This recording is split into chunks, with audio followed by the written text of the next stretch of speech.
su corazón. Yo me acuerdo sin Cristo en mi vida, con amargura, con tristeza. De hecho, mi hermano, el más pequeño de ellos, él es capaz de reconocer mi vida antes de tener un encuentro con el Señor. Él me dice, oye, Samuel, mira esta fotografía, aquí sales tú. Aquí no conoces a Dios, ¿verdad? Aquí no has conocido a Jesús y no le has aceptado en tu corazón, ¿verdad? Y yo le digo, pues no. ¿Y por qué lo dices? Me dices que te veo serio, es que te veo como enfadado, ¿qué te pasaba? Y bueno, ahí le explico y le cuento. Pero luego veo otras fotografías de años después, cuando ya acepté a Jesús en mi corazón, y me dice, aquí tú aceptaste a Jesús en tu vida, ¿verdad? Aquí tú ya le entregaste tu vida, ¿verdad? Y yo digo, sí, ¿por qué? Es que te veo feliz, es que te veo gozoso, te veo bien. Él en sus palabras, ¿verdad? Pero yo entiendo lo que él dice, porque cuando Cristo interviene y el efecto de la cruz se produce en el corazón de una persona, se nota, y la gente lo puede reconocer. Y sin Cristo nosotros vivimos de esa manera, sin Cristo cuando experimentamos un problema y cuando viene un problema sobre nuestras vidas, ¿qué es lo que pasa? Aquel que no tiene esperanza, aquel que no tiene a Dios, aquel que no conoció el poder de Cristo, pues se viene abajo. Y es normal porque uno llega hasta donde sus fuerzas llegan. Pero cuando uno tiene un encuentro con el Señor y cuando uno conoce el amor de Dios y lo que Dios es capaz de hacer por alguien, entonces cuando viene un problema, Él dice, no, es que yo voy a caminar confiado, da igual lo que me venga, da igual que el problema sea muy grande, tengo un Dios que venció la muerte. Y si tengo un Dios que venció la muerte, tengo un Dios que puede vencer a mis problemas con la economía, tengo un Dios que puede vencer a los problemas que tenga en el matrimonio, los problemas en la familia, porque Él es capaz de hacer lo imposible, lo que para nosotros es imposible, Él lo hace posible. Por eso no tiene ninguna comparación nuestra vida sin Cristo con nuestra vida con Cristo. Y podríamos hablar aquí de un montón de beneficios y un montón de cosas que el Señor ganó por nosotros, realidades que hoy estamos viviendo gracias a lo que Él hizo un día en la cruz, pero me gustaría que centremos toda nuestra atención en algo que está por encima de todo, algo que de hecho permite todo lo demás. Y cuando Jesús murió en la cruz, Él hizo principalmente algo, Él buscaba algo. ¿Y qué es lo que Él estaba haciendo? Él estaba reconciliando a un mundo apartado, a un mundo perdido, a un mundo enemistado que le daba la espalda a Dios consigo mismo. En la cruz del Calvario, a través del sacrificio de Jesús, Él lo que hizo fue acercar al hombre a Dios. Él volvió a restablecer la relación del hombre que estaba dándole la espalda a Dios con el Padre. Y gracias a lo que Jesús hizo en la cruz, nosotros podemos hoy en día tener relación con Dios. Por eso, cuando nosotros vivimos situaciones, vivimos tentaciones, vivimos luchas y batallas, podemos vivir en victoria, no por nosotros mismos, sino por los beneficios de la relación que tenemos con aquel que todo lo puede hacer, que ese es Dios. Amén. Y Cristo, cuando vino a este mundo y cuando sufrió en la cruz, lo que Él principalmente quería conseguir, hermanos, era que podamos tener relación con el Señor, relación con el Padre, esa relación que se había roto. Y me gustaría que vayamos a Hebreos, al capítulo 2, al versículo 14, y vamos a estar viendo ahí algunas implicaciones que tienen que ver con este sacrificio, cosas que Jesús ganó por nosotros allí en la cruz del Calvario, cosas que permitieron que nosotros hoy podamos tener el tipo de relación que tenemos con el Señor, una relación de amistad, una relación de confianza, porque aquel que entiende lo que Jesús hizo en la cruz se acerca a Dios confiadamente, se siente amado por Jesús, se siente amado por Dios, porque sabe que Él todo lo que hace lo hace por nuestro bien. Y ahí en Hebreos capítulo 2, versículo 14, dice lo siguiente: así que, por cuanto los hijos participaron de carne y sangre, Él también, se está refiriendo a Jesús, dice, Él también participó de lo mismo para destruir por medio de la muerte al que tenía el imperio de la muerte, esto es, al diablo, y librar a todos los que por el temor de la muerte estaban durante toda la vida sujetos a servidumbre. ¿Sabéis? Lo primero que me gustaría compartir con vosotros, la primera implicación, el primer beneficio que Cristo ganó por nosotros fue una verdadera libertad. Aquí dice que Jesús vino en carne y sangre, en otras versiones dice que Jesús vino en forma humana. Él se hizo hombre y dice que por medio de la muerte, por medio de su sacrificio, Él destruyó al que tenía el imperio de la muerte, esto es, al diablo. Dice que Jesús, cuando vino a este mundo, Él tenía un propósito. Él tenía un objetivo, él quería destruir aquel que tenía el imperio de la muerte. Se está refiriendo al diablo y a Satanás. Y cuando habla de que el diablo tiene el imperio de la muerte, no está diciendo que el diablo tiene la potestad y la capacidad de matar a la gente. Porque si el diablo tuviera la capacidad de matar a la gente, ya habría acabado con todos. El único que tiene la capacidad de cortar la vida, el único que sabe nuestra fecha de caducidad, ese es Dios. Dios es el único que tiene la potestad de dar vida y también de quitarla. Y cuando está diciendo que el diablo tiene el imperio de la muerte, se está refiriendo a que el diablo se aprovecha de una condición de las personas que hace que estén sujetos a su imperio. ¿Qué es? ¿De qué estamos hablando? Del pecado. Cada persona que vive en pecado, que practica el pecado, la Biblia dice que la paga del pecado es la muerte. Eso sí produce muerte. Dios lo ha establecido. Que cuando nosotros pecamos y hacemos lo desagradable delante de Dios, ahí sí nosotros espiritualmente morimos. Y como el diablo sabe esa realidad, y como el diablo sabe que toda persona que está viviendo en pecado, que está practicando el pecado y que no se arrepiente, está desamparada de la protección de Dios, ¿qué es lo que hace el diablo? El diablo influye, el diablo condiciona.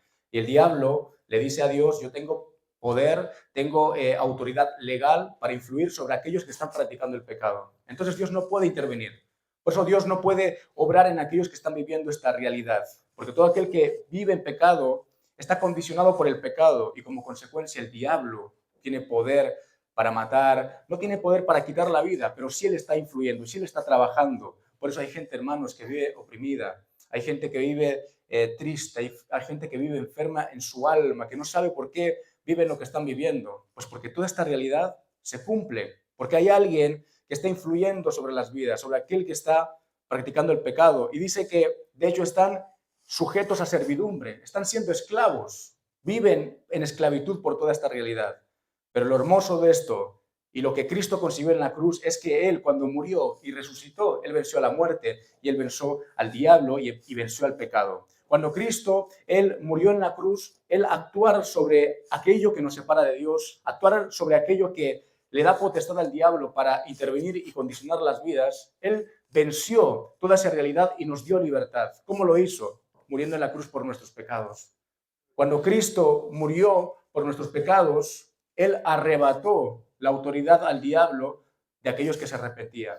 ¿Por qué? Porque el pecado es lo que le da autoridad al diablo, pero aquel que se arrepiente, aquel que acepta a Jesús, aquel que reconoce ese sacrificio y entiende que Jesús murió por él, murió por ella, por sus pecados y se rinde delante del Señor, entonces Jesús recobra la autoridad y el diablo tiene que soltar las vidas a aquellos que se arrepienten. Y cuando Jesús arrebata y toma y retoma la autoridad, entonces las cosas empiezan a cambiar. Y se produce lo que dice aquí, que trae libertad a aquellos que viven atemorizados por la muerte. Hay gente que vive así, atemorizada por la muerte. ¿Por qué? Porque ven la vida bajo esa condición, bajo esa realidad, bajo esa influencia que el diablo tiene, que el pecado tiene, que este mundo tiene. Pero cuando entendemos que Cristo venció a todo esto, entendemos que Cristo al vencer al pecado, venció al diablo, resucitó, entonces también venció a la muerte, entonces nosotros vemos las cosas de otra manera. Y aquel que tiene a Jesús en su corazón ya no puede ver la muerte con miedo. Hay unos sentimientos y unas emociones que son naturales, a todos nos asustan ciertas cosas, cosas que no hemos experimentado, pero lo cierto es que aquel que ha nacido de nuevo sabe que la muerte no es otra cosa sino la separación de nuestro cuerpo, de nuestra alma, y que si morimos, aunque muramos, aunque nuestro cuerpo se deteriore y se pierda, nuestra alma irá con el Señor y estaremos eternamente en la gloria de Dios. Entonces ya la muerte no tiene autoridad sobre nosotros, el diablo no tiene autoridad sobre nuestras vidas, el pecado no tiene autoridad sobre nuestras vidas, porque lo que Cristo fue, ahí, lo que Cristo hizo ahí en la cruz fue darnos una verdadera libertad. Amén. Hermanos, hay gente que hoy en día piensa que la libertad, y es de lo que se habla, de lo que la sociedad está hablando, que la libertad es la capacidad de hacer lo que uno quiera. La libertad es, oye, yo pienso esto y como soy libre, yo pues puedo pensar así y vivir de esta manera. Si yo siento esto, pues sintiendo esto, que mis sentimientos me lleven a tomar decisiones y eso es la libertad. Pero eso no es libertad. La gente piensa que está libre, hay gente que piensa y dice, no, es que yo soy libre, por eso hago lo que yo quiero. No eres libre, porque el pecado está dominando tu vida y aunque tú quisieras vivir de otra manera, no puedes. dejar de hacerlo. Libertad es lo que Cristo vino a hacer en la cruz. Él vino a vencer y quebrantar el yugo del pecado, a traer libertad sobre la opresión del diablo, a vencer a la muerte y que nosotros no tengamos que vivir con miedo a lo que pueda sucedernos, sino a vivir con esperanza, porque sabemos que hay alguien que venció, hay alguien que nos rescató de esa vida, sí, de esa vida oscura, pero nos trajo a su reino de luz, a su gloria. Y por eso hoy, hermanos, nosotros podemos disfrutar de una verdadera libertad. Festejemos la verdadera libertad que Cristo ganó por nosotros. A veces estamos tristes por lo que no tenemos, por lo que nos gustaría tener, pero hermanos, es que aquel que se rinde al Señor puede experimentar una verdadera libertad. Yo no sé si tú te puedes gozar porque eres libre del pecado, pero eso, hermanos, ser libre del pecado, ser libre de la opresión del diablo, eso no nos lo da nadie, solamente Cristo, a través de su sacrificio. Por eso Cristo lo primero que hizo fue darnos una verdadera libertad. Pero luego en el versículo 16 dice, porque ciertamente no socorrió a los ángeles. Fíjate que dice que Jesús no vino en forma de hombre para socorrer a los ángeles. No fueron tan importantes en este sentido para Dios, porque hubieron ángeles que, al igual que los hombres, desobedecieron al Señor, desobedecieron a Dios, pero no los vino a socorrer, sino que socorrió a la descendencia de Abraham. ¿A qué se está refiriendo? En Génesis 12, Dios le dice a un hombre, a Abraham, y le dice, en ti, en tu descendencia, serán benditas todas las familias de la tierra. Y aquí se está cumpliendo esta realidad porque de la descendencia de Abraham iba a venir Jesús. Y a través del sacrificio de Jesús iba a traer bendición a toda la tierra, a toda la humanidad. Por eso se cumple esto que dice que socorrió la descendencia de Abraham. ¿Sabes quién es la descendencia de Abraham? Tú y yo. Dios nos vio ahí desde cuando hizo la promesa a Abraham y vio el mundo cómo iba. Mira, dice, es que Abraham, en ti hay una promesa, en ti va a haber una bendición para toda la tierra, no solamente para una nación, como es Israel, para todas las familias de la tierra. Por eso dice que Cristo vino, en el momento que vino, a socorrernos. Por lo cual, dice en el versículo 17, debía ser en todo semejante a sus hermanos. ¿A qué se está refiriendo? Que vino como nosotros, con un cuerpo humano. ¿Por qué tenía que venir así? Porque aquel que pecó en contra de Dios fue un hombre. Adán y Eva pecaron, el hombre pecó en contra de Dios y también tenía que venir un hombre a pagar la justicia, a hacer justicia para con nuestras vidas. Y dice, para venir a ser misericordioso y fiel sumo sacerdote en lo que a Dios se refiere, para expiar los pecados del pueblo. Lo segundo que Cristo vino a hacer, hermanos, es producir un cambio profundo en nuestros corazones. Jesús, con su muerte en la cruz, imaginaros, ¿qué sentido tendría hacer lo que Jesús hizo? Morir en una cruz para instaurar una religión, como tantas hay en el mundo, que lo único que hacen es imponer normas y leyes y moverse en lo superficial. Pero Cristo no vino a eso. Cristo no vino a dejarnos unas normas y que fundemos una religión. Cristo vino a cambiar el corazón de la persona. Cristo vino a cambiar y quitar la maldad del corazón. Por eso dice que Él expió los pecados del pueblo. ¿Qué es la expiación? La expiación es aquello que Dios ha querido hacer para quitar y para cubrir los pecados del pueblo. Cuando Dios nos hizo, cuando Adán y Eva tuvieron relación con Dios, la relación fue perfecta, pero ellos desobedecieron a Dios y esa relación se rompió. Entonces Dios, como Adán y Eva pecaron, Él tenía el poder para actuar con justicia. Y Él tenía que actuar con justicia a no ser que se hiciera algo para restaurar y restablecer esa relación. Entonces, ¿qué es lo que ideó Dios? Pues unos sacrificios. Y estos sacrificios venían a sustituir a los culpables, al pueblo. Entonces dice que en el Antiguo Testamento, ¿cómo se hacían las expiaciones? Se usaban animales inocentes, y la sangre de esos animales simbólicamente cubrían al pueblo, y es como que cubría la maldad del pueblo y el pueblo podía tener relación con Dios. Pero estos sacrificios del Antiguo Testamento no podían cambiar el corazón de las personas. Por eso Dios, hay un momento que dices que estoy ya harto, estoy cansado de vuestros sacrificios, porque no producen nada, porque hacéis unos ritos, pero seguís siendo los mismos, seguís siendo malos, desobedientes. ¿Por qué? Porque esos sacrificios del Antiguo Testamento, esos sacrificios de animales, solamente eran una sombra de lo que iba a venir. Los sacrificios del Antiguo Testamento eran figura de lo que iba a venir. Iba a venir un sacrificio mejor, iba a venir un sacrificio perfecto, cuya sangre sí iba a cambiar la realidad de las personas. Estamos hablando de Cristo. Cristo, cuando vino a este mundo y se entregó como sacrificio, ese sacrificio, hermanos, sí que es capaz de quitar el pecado del corazón de las personas. Y por eso nosotros podemos decir que Cristo vino a traer un profundo cambio en nuestros corazones.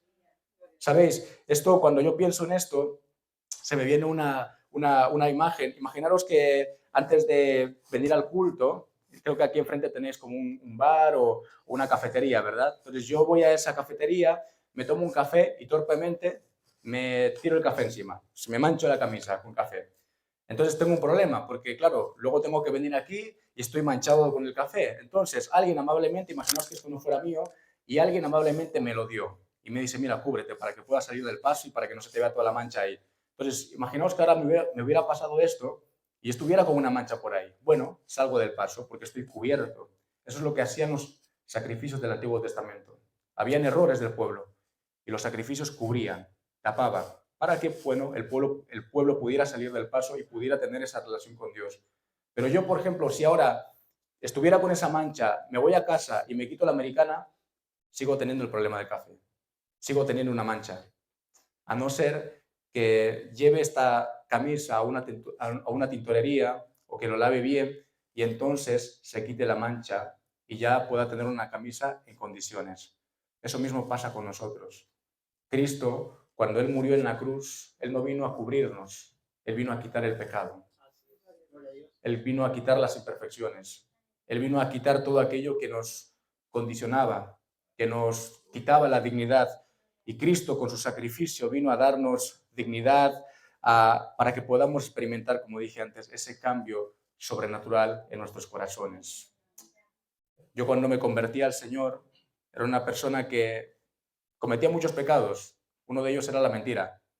Y cuando me entregué al Señor y le entregué mi vida a Jesús, Él actuó de una manera sobrenatural.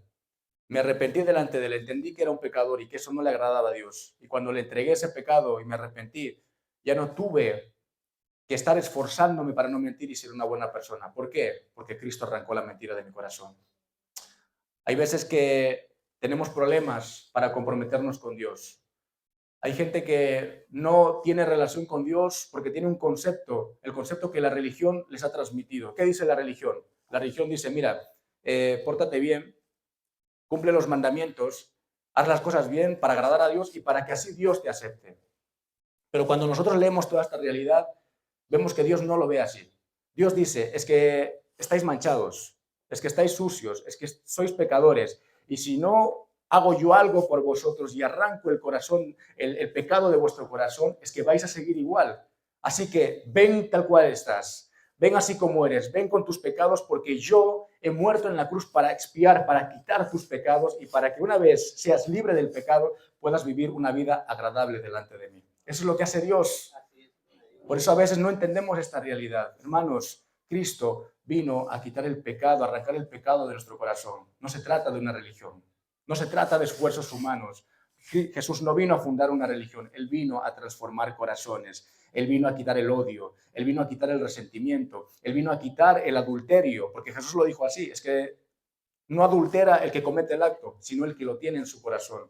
El que tiene la lujuria, la lascivia en su corazón, ese ya está pecando. Cristo lo sabe y por eso Él vino a quitar de raíz el pecado de nuestras vidas. Por eso, si tú estás luchando, si tú estás batallando con pecados, con sentimientos, con pensamientos, lo que tienes que permitir es que Cristo actúe sobre tu corazón, actúe sobre tu vida y Él arranque todo eso y lo vas a notar. Y va a haber un cambio.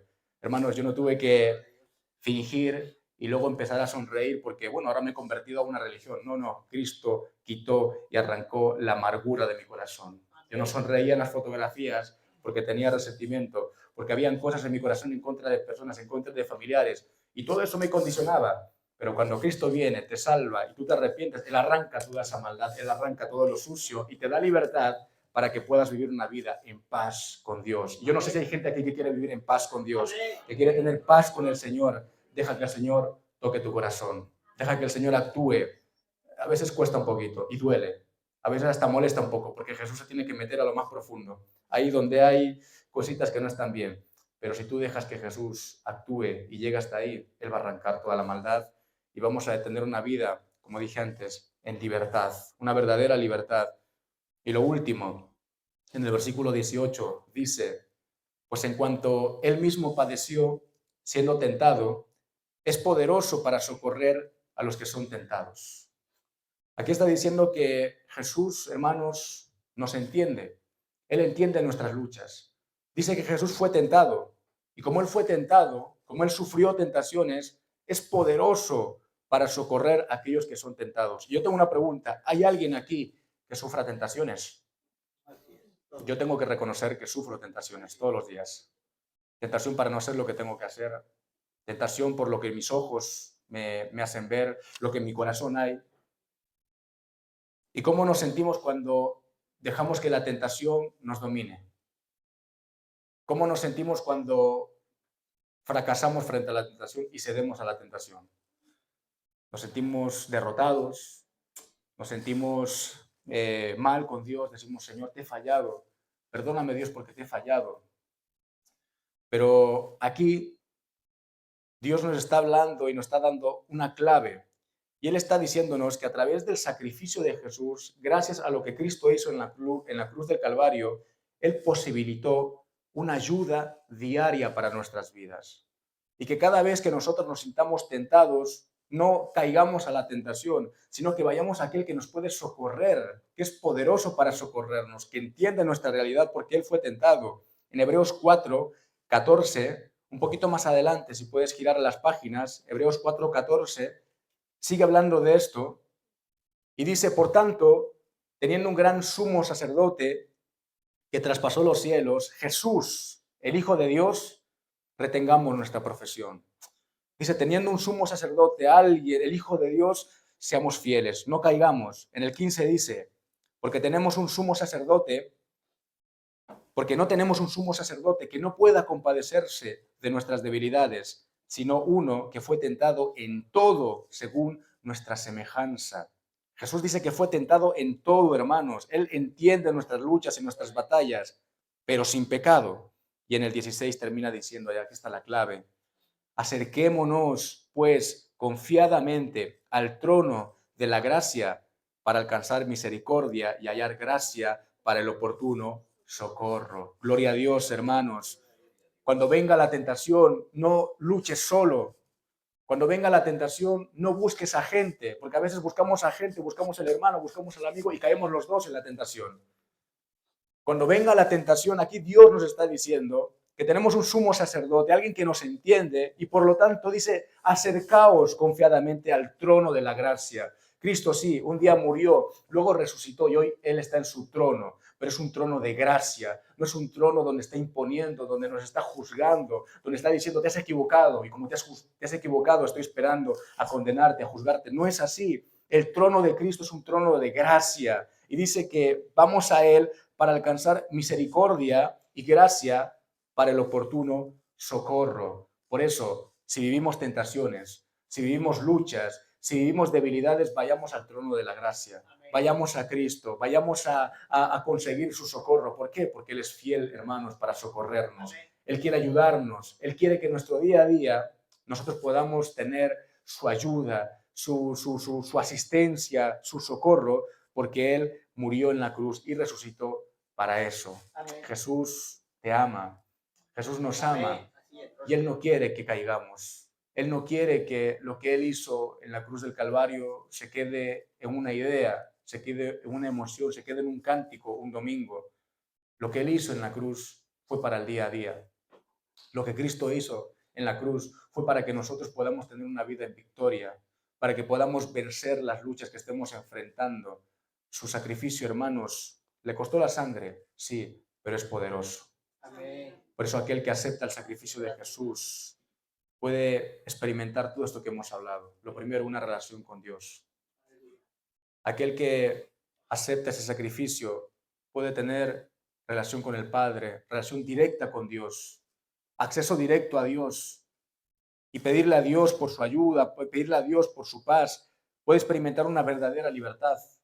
una libertad que nos ayuda a hacer lo que tenemos que hacer, una libertad que nos permite ser bendición para nuestra familia, una libertad que nos permite ser los padres que tenemos que ser, porque a veces no lo podemos, y fijaos que ningún padre quiere ser un mal padre, pero a veces por la atadura del pecado, por la opresión del diablo, porque dice la palabra que la opresión entorpece al sabio, y a veces los padres, bueno, por la experiencia podemos llegar a tener cierta sabiduría, los años van sumando, pero hay veces que uno se equivoca y dice, ¿por qué se equivoca? Pues porque hay una opresión, pero dice que Jesús ahí en la cruz vino a traer verdadera libertad para que nosotros podamos hacer lo que tenemos que hacer, lo que nos corresponde hacer, pero también experimentar un cambio profundo en el corazón.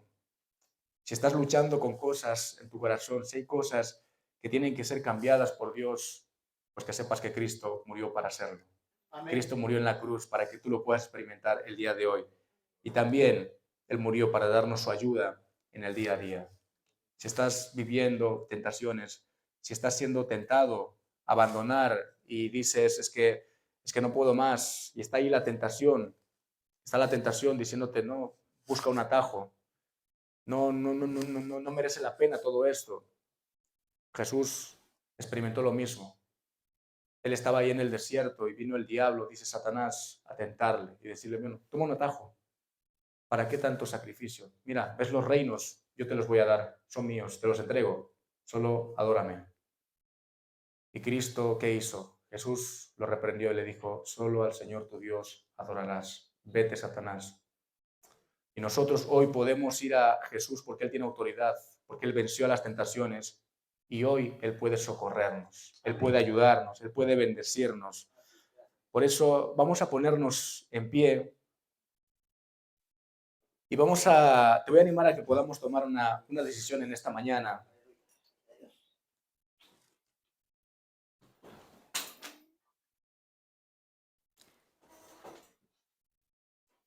Yo no sé si tú quieres experimentar los beneficios de la cruz del Calvario. Yo no sé si tú quieres experimentar aquello que Cristo ganó con su sacrificio en la cruz. Todo esto que hemos hablado. Cuando nosotros aceptamos ese sacrificio y ese sacrificio empieza a hacer efecto en nuestras vidas, podemos experimentar un montón de bendiciones de parte de Dios. Pero ¿cuál es la clave? Cuando hablamos de aceptar el sacrificio de Jesús, no estamos hablando de unas palabras, no estamos hablando de unas intenciones. Aceptar el sacrificio de Jesús tiene un significado más profundo. Ahí en Romanos dice que aquel que confiesa con su boca que Jesús es el Señor y cree en su corazón que Dios lo levantó de los muertos, éste será salvo. Sobre este se va a producir el efecto del sacrificio de Jesús. Nos es fácil aceptar a Jesús como nuestro Salvador. Cuando necesitamos ayuda de parte de Dios, le pedimos ayuda. Pero aceptarle como Señor es algo que muchas veces nos cuesta. Hacemos con Dios como a veces hacemos con las llamadas, ¿verdad? ¿Y cuántos no hacemos lo siguiente? Si vemos una llamada y vemos que alguien nos llama, si por ejemplo estamos esperando un trabajo y hemos dejado nuestro currículum en una empresa y vemos que la empresa nos llama, no dejamos que el teléfono ni suene, ¿verdad? Porque estamos pendientes, porque queremos recibir algo. Si hemos pedido una cita médica con un especialista y vemos que nos están llamando del hospital, rápido atendemos. ¿Por qué? Porque queremos esa cita, queremos que nos atiendan. Pero si vemos que nos está llamando un comercial, por ejemplo, decimos, pero esto, ¿quién es? Número desconocido, no voy a contestar. Si nos están llamando de estas compañías telefónicas, ¿verdad? Que están, venga, a insistir, decimos, qué pereza, no voy a contestar. Si hay alguien, un amigo o un conocido que sabemos que nos va a pedir algo, porque siempre nos llama para pedirnos, pues decimos, qué pereza, hoy no, ahora no. Y sabéis, hacemos lo mismo con Dios. Como Salvador es fácil responderle. Jesús nos dice, mira, te quiero sanar. Sé que estás enfermo. Y uno dice, Jesús, sí, yo quiero ser sanado porque sé que tú moriste en la cruz por mí. Sé que por tus llagas yo soy sanado. Y respondemos rápidamente a Jesús. Jesús nos dice, quiero proveerte. Y decimos, Jesús, sí, te contesto porque estoy pasándola mal. porque quiero que me proveas, creo que tú eres poderoso para proveerme. Pero ya si Jesús empieza a llamarnos y nos dice, tienes que vivir en santidad, tienes que dejar atrás el pecado. Yo te perdoné, te perdono, te amo, y tú siempre me dices lo mismo, que te arrepientes, pero yo te estoy llamando ahora a que vivas una vida en santidad, a que te comprometas, a que dejes de jugar con el pecado. Y decimos, uy, ya estoy un poquito ocupado. Jesús nos llama y nos dice, quiero que me sirvas, quiero que te comprometas con la obra, quiero que des a otros lo que de gracia estás recibiendo. Y ahí ya la llamada igual la dejamos en espera. Porque es fácil aceptar esa parte del sacrificio de la cruz. Él vino a salvarnos y gloria a Dios, a traer libertad, a darnos una vida nueva. Pero vivir toda esta realidad implica también aceptar a Jesús en nuestro corazón, aceptar que en su sacrificio Él vino a ser el Señor de señores y el Rey de reyes. Pero no el Señor de señores de la tierra, lo es, Él tiene un nombre que es sobre todo nombre, sino Él vino a ser el Señor de nuestras vidas. Y si nosotros somos capaces de aceptar esa realidad, entonces el poder de Dios se activa y podemos vivir todas sus bendiciones. A veces no experimentamos la realidad de Dios y no vivimos una vida sobrenatural, viendo su gloria diariamente, porque solamente vamos a Jesús como Señor. Solamente aceptamos una parte de su sacrificio. Pero Dios hoy quiere que podamos rendirnos delante de Él. Porque todo aquel que se rinde delante de Él y le acepta como Señor, Dios es justo y Dios siempre trae una recompensa, siempre responde conforme a esa decisión y esa entrega. Por eso yo te animo a que antes de pasar a participar de la mesa del Señor, ¿por qué no tienes una oración con el Padre, una oración con Jesús y le reconoces como Señor de tu vida? Si es algo complicado, si te cuesta, si es una lucha para tu vida, piensa que Jesús no es cualquier Señor. Él no es alguien autoritario, Él no viene a imponerte, Él no viene a condenarte, no es como tu jefe que te trata mal, son otros señores. Nuestro Señor es alguien que pelea por ti, que lucha por ti, Él quiere gobernar sobre tu vida, Él quiere tomar control de tu vida, porque Él sabe lo que te conviene y sabe lo que conviene a los que te rodean, a tus familiares, a tus padres, a tus hijos. Por eso Él tiene que ser tu Señor. No tengas temor, no tengas miedo, ríndete al amor de Jesús. Él te ama mucho. Él quiere bendecirte. Él quiere que experimentes todos los beneficios de la cruz, todos los beneficios del sacrificio, pero tienes que aceptarle como Salvador, sí, pero también como Señor. Así que ahí donde estás, ora y habla con Jesús y dile, Señor, te necesito. Señor, te necesito. Dile con tus palabras. Dice ahí en Romanos, con la boca se confiesa para salvación. Lo que hay en tu corazón tiene que salir por tu boca y tienes que decirle a Jesús lo que estás necesitando. Tienes que confesarle a Jesús y decirle, Jesús, yo te necesito. Sé tú mi Señor. Sé tú aquel que gobierna sobre mi vida. Me rindo ante ti, dejo de luchar contigo. Dejo de pelear contigo. No quiero hacer mi voluntad, quiero hacer tu voluntad. Quiero hacerlo agradable delante de ti, me humillo. Reconozco, si tú te has sentido identificado y dices que no soy libre, no estoy viviendo una vida en libertad, hoy dile a Jesús, Señor, necesito ser libre de este pecado, necesito ser libre de este sentimiento, de este temor. Señor, necesito experimentar tu libertad. Pídele a Jesús esa libertad. Si te sientes atado, oprimido por el diablo, hoy te puedes volver a Dios, hoy te puedes volver a Jesús. Si dices, ¿por qué? Es que me pasan cosas que no entiendo, no sé por qué vivo esta realidad en mi casa. La opresión del diablo está ahí ejerciendo autoridad, pero hoy es tiempo de que te vuelvas al Señor, de que le rindas tu vida, tu corazón, tu familia, y que la autoridad de Cristo, lo que Él ganó en la cruz, haga efecto sobre tu vida. Pero tienes que rendirte a Él. Pídele al Señor, Señor, ayúdame, Jesús, ayúdame. Quiero experimentar lo que tú ganaste. Señor, no permitas que sucumba a la tentación. Estoy viviendo tentaciones, estoy viviendo, Señor, pruebas, cosas que me están llevando al pecado, pero no quiero caer, Jesús. No quiero desagradarte, Jesús. Tu sacrificio fue tan grande. Nadie me ha amado tanto como tú lo has hecho, Señor. No quiero fallarte, pero necesito tu ayuda. Señor, si sigo peleando solo, yo voy a caer. Señor, sé que voy a caer, pero hoy me rindo ante ti. Te pido ayuda, Jesús. Socórreme en esta tentación. Sé que tu trono es un trono de gracia, que tú no estás para juzgar. Tu trono es un trono de gracia, de misericordia, para darnos socorro. Dios, yo te pido en el nombre de Jesús, ayúdame. Pídele a Jesús que actúe sobre tu vida. Él lo quiere hacer. Él quiere cambiar tu vida. Él quiere